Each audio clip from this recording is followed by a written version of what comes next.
All right, we're going to finish up lesson 1.07. We were pretty much done with the Jane Addams reading. I ran out of time on the first part of the video to finish going through it, so please do finish going through that on your own.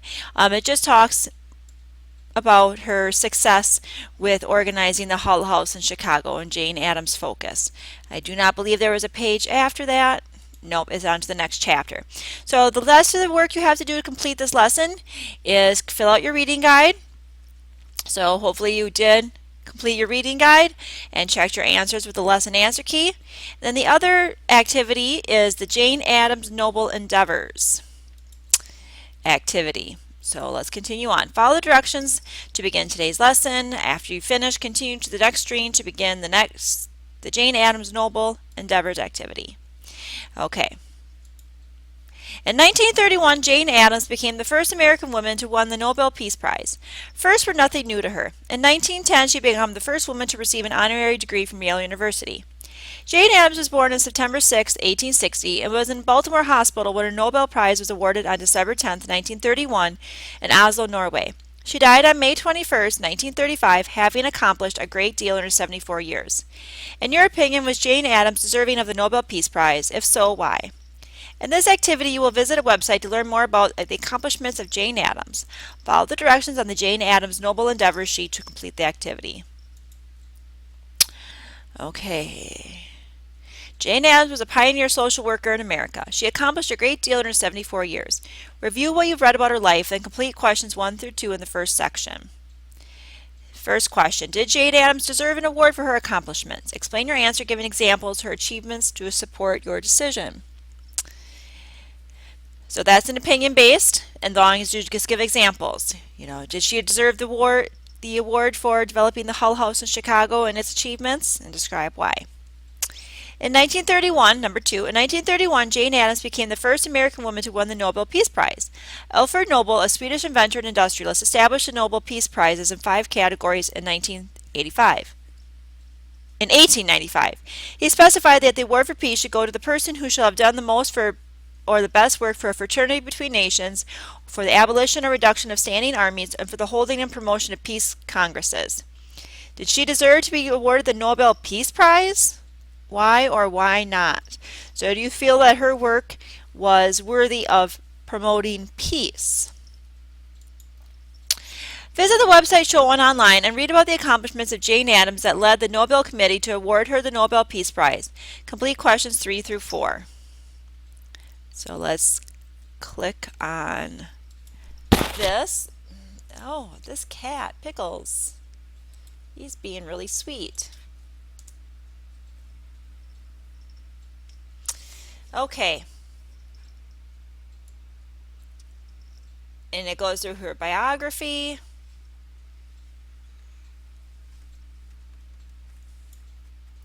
Here's a Miss Addams and Miss Starr made speeches about the needs of the neighborhood, raised money, convinced young women from well-to-do families to help take care of children, nurse the sick, listen to outpourings from troubled people.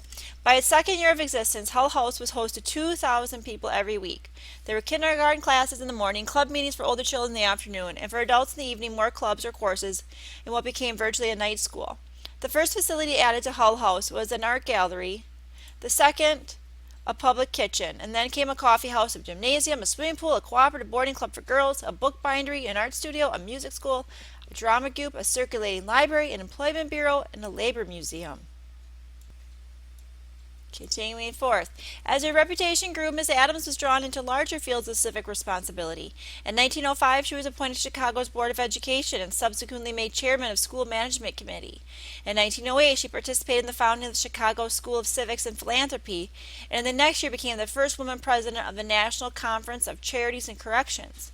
In her own area of Chicago, she led investigations on midwifery, narcotics consumption, milk supplies, and sanitary conditions, even going so far to accept the official post of garbage inspector of the 19th Ward at an annual salary of $1,000. In 1910, she received her first honorary degree ever awarded to a woman by Yale University. Okay, here is a paragraph that will be relevant to the Nobel Peace Prize. For her own aspiration to rid the world of war, Jane Addams created opportunities or seized those offered to her to advance the cause. In 1906, she gave a course of lectures at the University of Wisconsin summer session, which she published the next year as a book, Newer Ideals of Peace.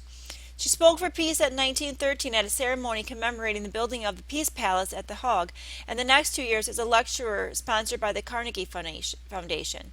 Spoke against America's entry in the First World War. In 1915, she accepted the chairmanship of the Women's Peace Party, an American organization, and 4 months later the presidency of the International Congress of Women. This Congress later founded the organization called the Women's International League for Peace and Freedom. Jane Addams served as president until 1929 as presiding officer of a 6th International Conference in those years and as honorary president of the remainder of her life. Publicly opposed to America's entry in the war, Miss Addams was attacked in the press and expelled from the Daughters of the American Revolution, but she found an outlet for her humanitarian impulses as an assistant to Herbert Hoover in providing relief supplies of food to the women and children of the enemy nations. The story which she told in her book, Peace and Bread in Time of War. Okay, and that's the high points from this website link. So let's go back to our sheet. So why are some of the reasons that they awarded her the prize? You could list them there. And if you had served on the Nobel Committee, would you have awarded Jane Addams the Nobel Peace Prize? Why or why not? So as you see, a lot of this really isn't wrong or right answers. But if you are concerned, you can always go to Lesson Resources and go to the Jane Addams Noble Endeavors answer key. And as you'll see, it says answers vary, answers vary. But some of the things you could also include there as well. But she's a very remarkable woman, and I can guarantee you there will be test or quiz questions about Jane Addams and the Hull House, the Settlement House movement. Okay, to finish off this lesson before you take the 1.07 quiz. Economic issues, social problems, and adverse working conditions at the end of the 19th century challenged government in ways that traditional solutions did not adequately address. Farmers turned to a crop lien system to finance equipment and supplies, suffered the consequences of excessive debt, and rebelled against the system. Populist efforts to resolve the problems include the Grange, the Farmers Alliance, and the Colored Alliance. So that's all here so far from Lesson 4. The Populist Party sought to elect its own third-party candidates, but eventually supported Democratic Party candidate William Jennings Bryan in 1896. Urban life posed problems related to employment, disease, job hazards, and family finances. Progressive reform aimed at taming monopolies, regulating the concentration of economic power, improving social conditions, and reforming politics. The Salvation Army was founded to relieve economic needs, while settlement houses provided an aid to urban women, many of whom were immigrants. Jane Addams led the settlement house movement with the founding of Hull House. Ida Tarbell, Upton Sinclair, Lincoln Steffens, Jacob Riis, and other investigative journalists, often called muckrakers, worked hard to uncover political and business corruption. Progressives used tactics to make government more transparent, including the ability to call for a referendum, initiate laws, and recall elected officials. Progressives also addressed city and state reforms, especially in Wisconsin, where Governor Robert La Follette added public health reforms to the mix. Teddy Roosevelt used his bully pulpit to create a new nationalism, promote urban reform, and encourage conservation as president from 1901 to 1909. And Woodrow Wilson, president from 1913 to 1921, sought new freedom and added the Federal Trade Commission, child labor restrictions, and graduated federal income tax to the list of reform measures.